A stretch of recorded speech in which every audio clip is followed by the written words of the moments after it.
Good morning, everyone. So for today's video, we're going to tackle linked list in data structure and algorithm. But first and foremost, I would like to introduce myself. I am Johanna Nicole C. Bacaso, taking up the Bachelor of Science in Information Technology, currently in second year and in Section A. So we're going to proceed now. Are you ready to learn na ba? So first is this one. Arrange the name of the fruits. So we're going to arrange the name of the fruit in alphabetical order. So we have here apple, egg fruit, dragon fruit, cherry, fig, and banana. So we're going to arrange this one, and which give us the result of apple, banana, cherry, dragon fruit, egg fruit, and fig. Right? So, what is the purpose of this man? Ngano nagipag-ingani man ko sa first pa lang sa ato presentation? It is because I have a question. So with this, how are we going to maintain the list in the memory? Unsa man to pag-maintain ani nga list sa memory? So basically, we have two ways to maintain the list in a memory. We have the first one is array. So we already know, or we already naagian na nato ang array, diba? So array is basically defined as collection of element of the same data type stored in a contiguous memory locations and accessed using a single variable name with an index, right? So basically, in simple term, array stores multiple values of the same data type under one name. Just like this one, if we're going to put this element into one data type which is example integer, ato pangalan na to integer o numbers which is equals to 1 2 3 4 5 6, diba mo na siya ang array. But here is the other one, which is we're going to tackle for this video, linked list. Linked list is defined as the dynamic data structure made of nodes where node contains 1. The data. 2 is a pointer or link to the next node, which is the address or this one. So unlike the arrays, linked list elements are not stored in contiguous memory. So if the array is stored in contiguous memory, the opposite is the linked list. So, wala siya nakastore, diba? So, that is the disadvantage of array. Kaya, dili man siya, kung nakastore man siya sa contiguous memory, di siya mudagan if wala tayo contiguous memory. While the linked list is pwede ra, since wala man siya nakastore, diba? So, to further discuss linked list, we have here the different types of linked list. We have here single linked list. The navigation is forward only. So single linked list by means forward only, more siya og if sa ato itawag pa sa mathematics, it's a linear way. So padung ra siya straight ang iyahan navigation. Next is we have the doubly linked list. Doubly linked list is forward and backward navigation is possible. So pwede siya mo forward and navigation, pwede po siya mo backward. Next is the circular linked list. Last element is linked to the first element. So, ang last element kuno nakakonect sa first element. So, imagine, unsa may ma-form ana nila. Circle, right? If nakakonect ang last element to the first element. So, that is why it is called circular linked list. Kaya nagka-circle or nagatuyok-tuyok ra sila dara. So, to further discuss, single linked list is made of nodes that consist of two parts. We have data and link. So, unsa ba jud ang nodes? Nga nganong gabalik-balik man na akong ingon, unsa man jud ang nodes? So, basically, nodes is just this one. We have node is contained of data and a link, where the data contains the actual data and the link is contains the address of the next node of the list. So, this is the combo of nodes, diba? So, if we're going to ask me, what is the simplest term or definition of single linked list? Basically, you just have to say that single linked list is made up of nodes. Diba? Kaya mo dyan na yung definition. Mo dyan na, ang single linked list, dili mahimo if walay nodes. So basically, that is the definition of single linked list for me. Mas dali siya memorize soon, mas dali siya sabto. Diba? So next is, we have here the representation of single linked list. So look at the screen, screen is usa may naporma sa screen or sa diagram nga ako gi-present. It's linear, di ba? Straight ra iya ha pag flow sa data. We have here the data, then iha address or link padung sa next nga data, then ang value ang data ina pud address the link padung sa another data, then here is the next or the link for the next data, which is wala naman, so ato ginal dira na maputol ang ato pag-run sa code. So we have here the head also, di ba? Linear, naa siya flow or steps nga padulngan. So I have here an example of a single linked list. So we're going to discuss this one for you to further understand the flow if mag-code na gid mo. So first and foremost, kay unsa may buhaton nato bas mag-code ta, di ba? Maghimo ta og library. Kay di man na mudagan ang ato code if walay library. So we have here the library of C language, which is #include studio.h, and also we have to add #include studio.live_h for this to run kay nagamit man ta og mga pointer. So first, sa mato buhaton, maghimo ta og structure. So paghimo sa structure, we have your struct, ato gibot nga name, ako gibutan lang kay node, where this struct node contains the data nga int data and struct node pointer to the next, di ba? Tas ito i-close bracket then semicolon. Next, we're going to create a single linked list na, which is nato ibutang sa iya main function. So sa paghimo sa main function kay first, kinaghimo ta og mga pointer. Mo siya mga pointer, di ba? Struct node point to the head is equals to null. Struct node point to the second is equals to null. Struct node pointer third is equals to null. So basically, naghimo rin ta pointer ani niya. Next is naghimo na ta og iha. Next is ang pag-allocate na nato sa data or sa memory sa ato ang mga nodes. We have here the head is equals to struct node point malloc. We use malloc here, size of struct the node. Same also the second and the third one, di ba? Gamit ang malloc kay nag-allocate na mata og data. So naghimo siya tag actual nodes sa memory ani diri nga part, which sila ang magtudloan na kung asa sila tag sa nga nodes, right? Head, second, third, di ba? Next is ang ubos sa anak niya is ang pagbuhat sa data o paglink, di ba? Pagbuhat sa data o paglink. Kaya mao man na ang structure sa single linked list.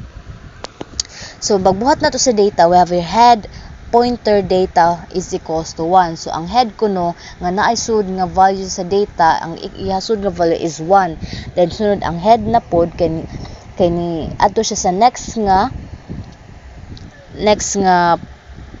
address, which is the second. Mo to nisud siya diri sa second, which gihatagan siya sa data og value nga 2. Then nisud na po siya sa third nga data, which gihatagaan siya sa third og value nga 3. Then nisud na po siya sa third next is equals to null since wala naman siya sumpay.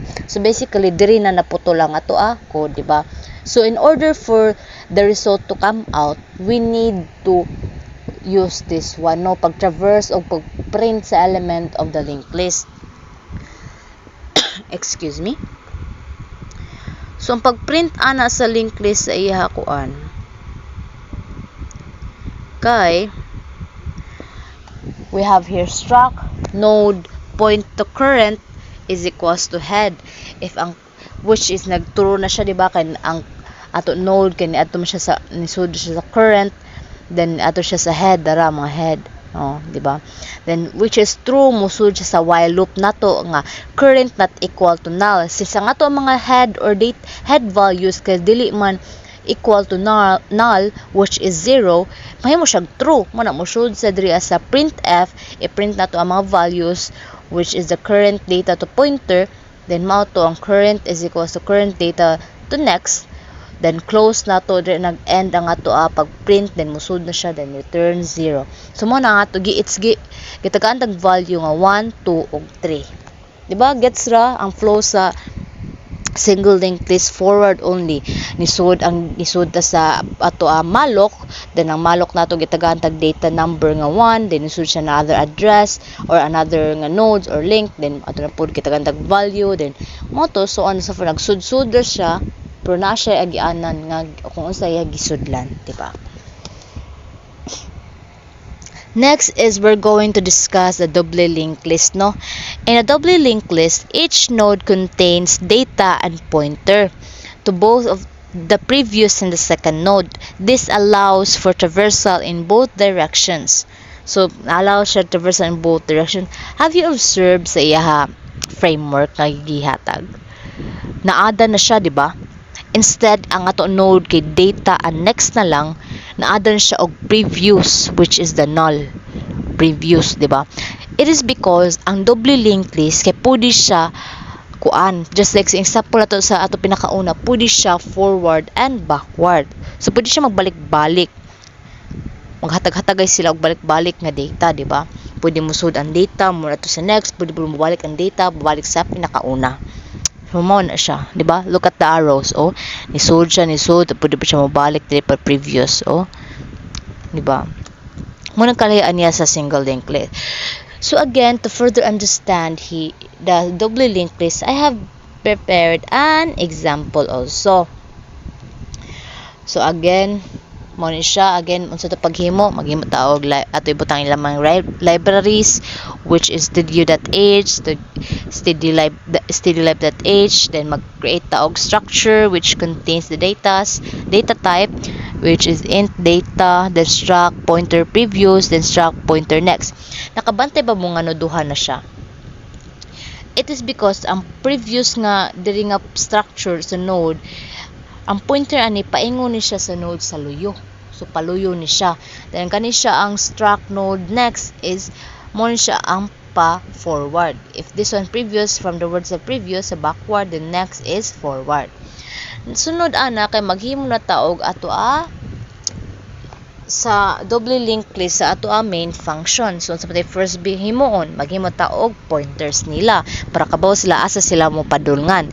So struct node point to head is equal to null, same as the second and third one, mo ni siya nga to pointer. Human, since null pa siya, wala pa siya kasudlan, no? Human ana kay maghimo na siya mag-allocate na ta og memory. Dili na ang ato second na pod, mag-allocate na tag memory nga gigamitan na pod nato og malloc.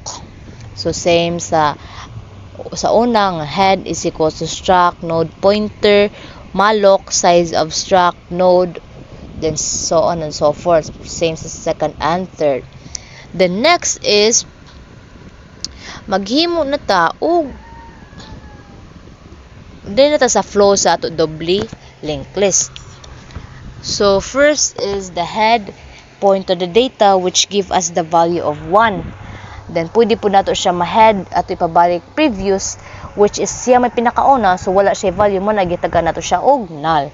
Then head next pointer to the next, in mo sa musuta sa next nga nodes, which is ang gihatag sa second nga node is 2 nga value. Then pwede po ta mabalik sa to second to previous nga nodes, which is ang head nga na siya 1, di ba?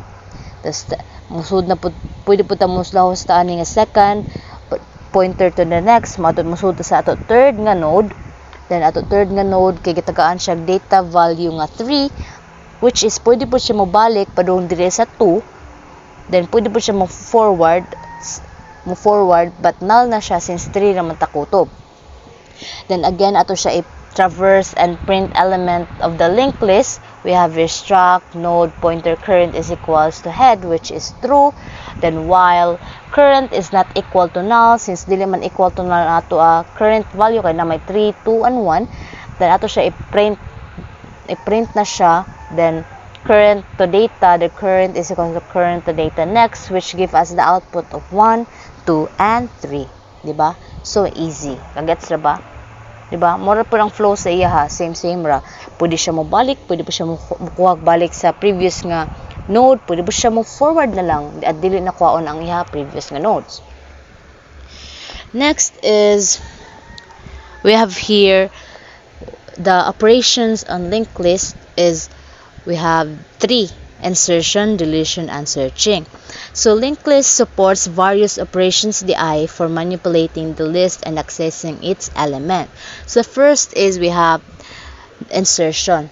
Insertion is node insertion involves adding a new node to the linked list. The new node can be inserted at the beginning and or anywhere in between. The appropriate pointers are adjusted to maintain the connectivity of the list. So basically, from the word itself, insertion, so pwede rin kuno mag-add ka og node nga imura siya, ikaw rin magbuot kung asan nimo ibutang, kay pwede mo siya mabutang nimo or ma-insert nimo sa unahan, sa ulhi, or sa tunga-tunga nila. So ang mga pointers ana, ang appropriate pointers ana kay mo adjust ra sa node to maintain the connectivity of the list, diba? Easy to understand. Next is we have here deletion. Deletion is from the word a node deletion involves removing a node from the linked list. So from the word of deletion, so imo gitangtang or gidelete ang node sa iya linked list. Similar to insertion, the pointers are updated to maintain the integrity of the list. So same sa insertion daw ingon nga na-update na ang iyaha pointers to maintain the integrity of the list. And lastly is the searching. Searching is for a specific node in a linked list involves traversing the linked list and comparing data values of each node until a match is found. This process allows for efficient retrieval of element based on specific criteria. So searching basically kay nangita ra kag specific nga linked list nga imo dapat i-traverse and compare data of each node until match is found. So imo ra gipangita asay mas perfect niya nga node ari nga ibutang, no? Marsha. Next is linked list implementation and use cases. We have linked list can be implemented in various ways, depending on the specific requirements and constraints of the problem.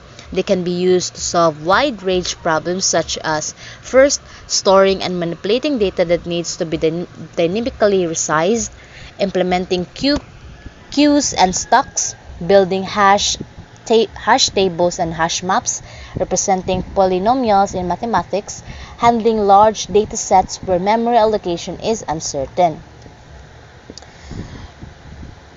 Linked list implementation and use also are specifically useful in scenarios where efficient insertion and deletion of elements are important, but random access is less critical compared to array. So mo ni siyang kalihian jud sa array o sa linked list. Mas ang random access sa linked list is less critical compared sa array nga if nakay random makuan ka kay naka-contiguous memory man ang array, unlike sa linked list, to di jud ka makadali og kuha atog mga memory sa array since naman siya gi-follow nga flow or steps, kay hindi mo siya pwede malaktawan. Next is the circular linked list, the last type of linked list.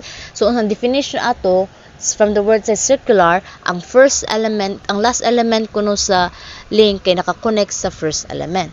So a circular linked list is a variation of linked list where the last node points back to the head, forming a loop, which means there are no null at the end of the list. Circular linked list can be either singly or doubly linked.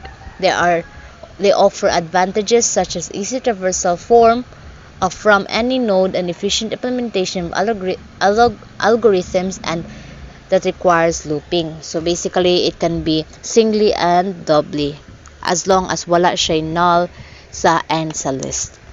Circular linked list na siya.